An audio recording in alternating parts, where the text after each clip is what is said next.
Oke, jadi ini ada postingan dari Yanti mengingatkan jika janji kampanye Pak Prabowo yang katanya tidak akan menaikkan pajak ternyata hanya omong-omong. Belum 100 hari udah ingkar janji, gimana 5 tahun ke depannya. Ini berita di Kumpulan Bisnis, guys, tanggal 30 Januari 2024 kemarin.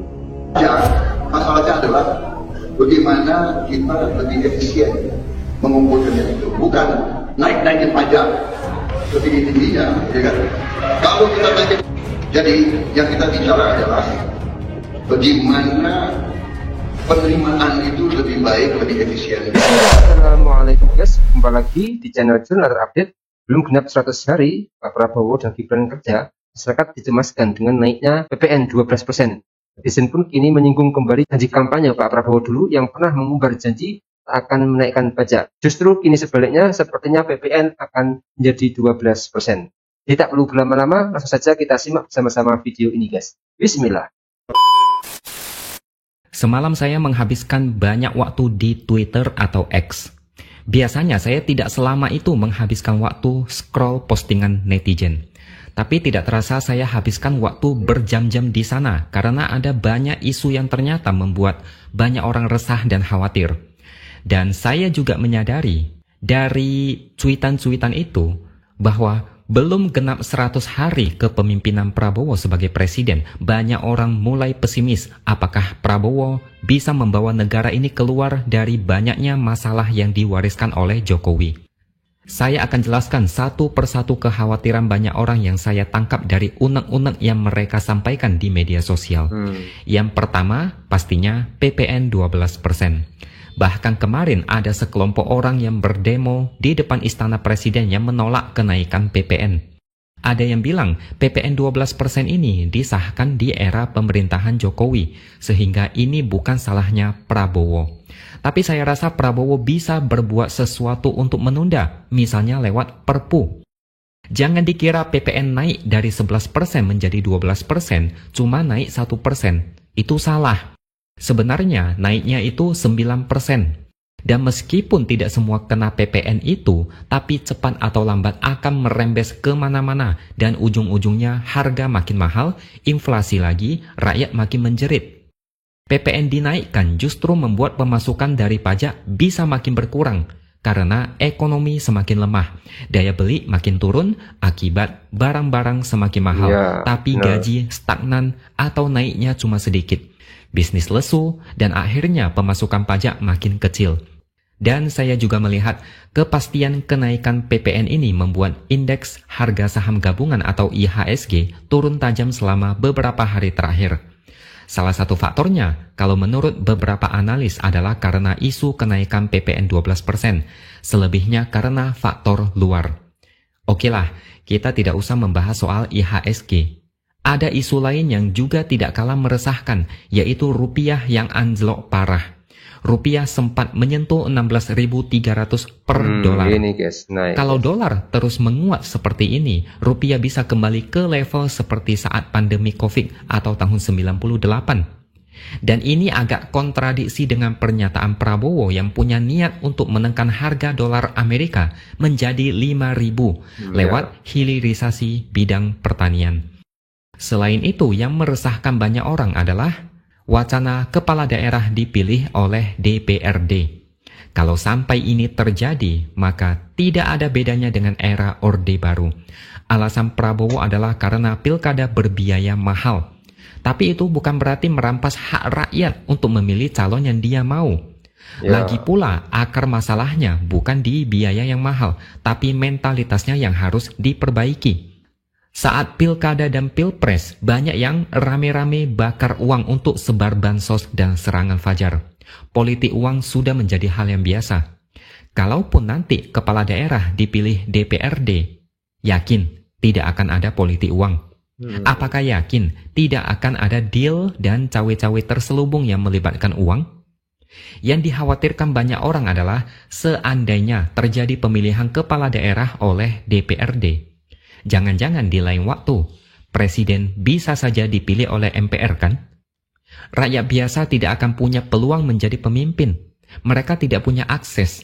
Hanya ketua umum partai, elit politik, orang-orang yang punya koneksi dan jaringan politik yang besar yang punya peluang. Bukankah itu lebih berbahaya? Kekuasaan cuma muter-muter di kalangan itu-itu saja. Ada satu lagi yang membuat banyak orang geleng-geleng kepala. Saat berpidato di depan mahasiswa Indonesia di Universitas Al-Azhar di Kairo, Mesir, Prabowo meminta kepada para koruptor untuk mengembalikan apa yang sudah mereka curi dari negara. Kalau dikembalikan, Prabowo menyebut mungkin saja mereka akan dimaafkan. Prabowo mau kasih kesempatan untuk bertobat. Cara mengembalikannya bisa diam-diam supaya tidak ketahuan. Mungkin kalian pun agak gimana gitu mendengar perkataan Prabowo ini. Saya agak ragu, koruptor bakal terharu dengan kemurahan hati seperti ini. Kapan korupsi bisa hilang kalau tidak tegas? Bahkan terkesan Prabowo kalah dalam menghadapi korupsi sampai harus memberikan syarat pengampunan. Kalau koruptornya tidak mau kembalikan, mau gimana? Setahu saya, koruptor di Indonesia itu tidak tahu malu, muka tembok. Sesudah ditangkap pun masih bisa senyum-senyum dada-dada di depan kamera wartawan. Ada yang mengaku dijolimi, merasa difitnah, tidak mau mengaku salah. Apakah mungkin para koruptor mau bertobat hanya dengan syarat pengampunan? Seketika saya teringat dengan berita terbaru dari Cina. Pemerintah di sana baru saja mengeksekusi mantan pemimpin Partai Komunis Li Qianping karena terlibat kasus korupsi terbesar yang mencapai 6,6 triliun rupiah. Cina sudah banyak mengeksekusi mati terpidana koruptor, tapi itu pun tidak bisa menghilangkan korupsi 100%. Apalagi kalau tidak ada hukuman mati. RUU perampasan aset yang tujuannya untuk memiskinkan koruptor sampai saat ini masih belum ada kejelasan. Padahal itu mendesak. Korupsi di Indonesia sudah emergensi, sudah seperti kanker stadium 4. Tapi penanganan masih ala kadarnya, ibarat cuma dikasih cairan infus. Dulu Prabowo juga pernah bilang dia sangat berkomitmen memberantas korupsi. Kalau ada koruptor yang kabur ke Antartika, dia akan mengirim pasukan khusus untuk mengejar mereka. Sehebat itu komitmen Prabowo saat itu. Tapi kenapa sekarang kasih opsi pengampunan? Koruptor mengembalikan uang curian tetap saja tidak bisa dimaafkan. Kalau begini caranya, korupsi akan terus merusak negara ini sampai hancur beneran. Belum genap 100 hari masa pemerintahan Prabowo, tapi sudah ada banyak isu besar yang terjadi. Itu belum 100 hari. Gimana dengan 5 tahun ke depan? Di media sosial mulai ada banyak yang menyalahkan dan mengutuk orang-orang yang memilih Prabowo saat Pilpres. Cuma bisa joget oke gas. Gara-gara 58% semua kena getah, semua ikut susah. Dulu ketika kita mendukung Jokowi di periode pertama dan kedua, 100 hari pertama itu sangat beda. Semangat dan optimisme rakyat sangat tinggi. Harapan akan kemajuan Indonesia sangat besar. Aura positif sangat terasa saat itu. Tapi sekarang ini agak beda. Orang-orang entah kenapa jadi pesimis. Wajar sih. Ekonomi sedang lemah, pengangguran meningkat, cari kerja susah, tahun depan dihajar lagi PPN 12%. Saya percaya Prabowo bisa menghentikan ini semua. Apa yang dibuat rusak oleh Jokowi, Prabowo masih bisa memperbaikinya atau setidaknya jangan bikin makin parah. Saya tahu Prabowo itu serba salah, hidup di bawah bayang-bayang Jokowi, dikelilingi banyak orang-orang Jokowi. Prabowo seperti pincang, berjalan lambat, tidak maksimal memerintah negeri ini. Tapi inilah saatnya Prabowo diuji, apakah benar-benar membela rakyat atau tidak. Ada banyak cara yang bisa dilakukan untuk menyelamatkan negara ini tanpa harus memaksakan PPN 12% demi menaikkan pendapatan negara yang tidak sebanding. Kenapa tidak mencontoh apa yang akan dilakukan oleh Donald Trump lewat Department of Government Efficiency atau DOGE? Itu adalah departemen baru, yaitu Departemen Efisiensi Pemerintah untuk mengatasi masalah yang menyebabkan inflasi parah di Amerika. Misalnya memotong anggaran yang tidak penting, menyederhanakan birokrasi, menghapus aturan-aturan yang tidak penting, restrukturisasi badan pemerintah. Di sana ada banyak kasus kelebihan bayar, bukan cuma di Indonesia. Tahun 2023, pengeluaran pemerintah di sana mencapai 6,75 triliun dolar, tapi pendapatan negara hanya 5 triliun dolar. sehingga defisit 2 triliun dolar. Akibatnya, utang Amerika terus naik dan sekarang sudah 36 triliun dolar. Atau kalau dirupiahkan sekitar 576 kuadriliun. 1 kuadriliun itu 1000 triliun. Dan sebagai perbandingan, utang Indonesia sekitar 8.500 triliun, tapi utang Amerika 576.000 triliun. Dengan dibentuknya DOGE, bisa menghemat pengeluaran negara sebesar 30%. Saya percaya Prabowo bisa meniru cara ini. Lakukan penghematan besar-besaran, kurangi jumlah menteri dan wakil menteri yang tidak penting, kurangi jumlah staf khusus, atau buang jabatan-jabatan yang tidak ada gunanya. Bila perlu, kurangi gaji semua pejabat sekian persen, karena dari awal mereka itu sudah makmur dengan gaji, bonus, tunjangan, dan fasilitas lain.